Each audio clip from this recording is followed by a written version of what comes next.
Dominique Aupier, je suis historien à l'île de la Réunion. J'ai fait une thèse, on va dire, tardive, puisque j'ai soutenu cette thèse en 2011 à l'âge de 57 ans.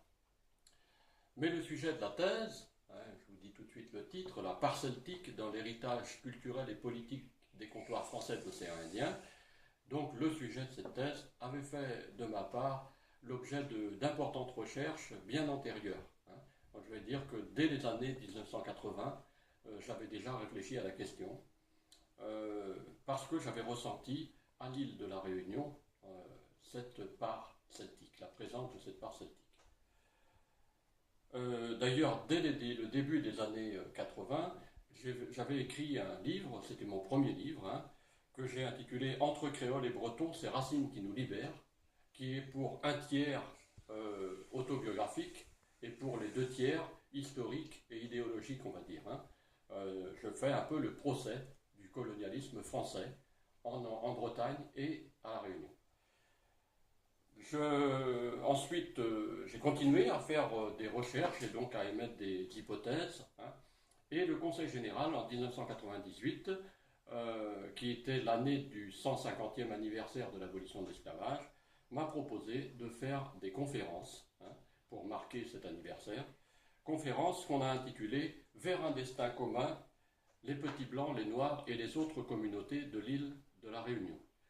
Pourquoi ces conférences? Parce que on avait fait écho seulement de l'esclave, au moment de l'abolition de l'esclavage.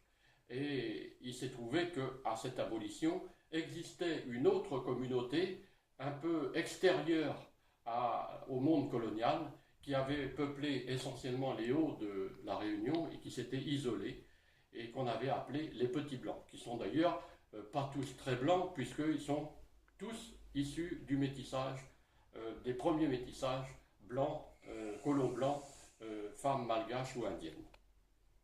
C'est donc l'objet de mon deuxième bouquin qui lui va paraître en 2002, donc je fais les conférences en 1998 et le bouquin est paru en 2002 aux éditions du Grand Océan, éditions qui seront d'ailleurs, maison qui sera d'ailleurs ma société d'édition, jusqu'à l'année dernière, puisque cette maison d'édition s'est mise un peu en veilleuse, et a transmis à la société, la maison d'édition Orphi, le soin de faire ses propres productions.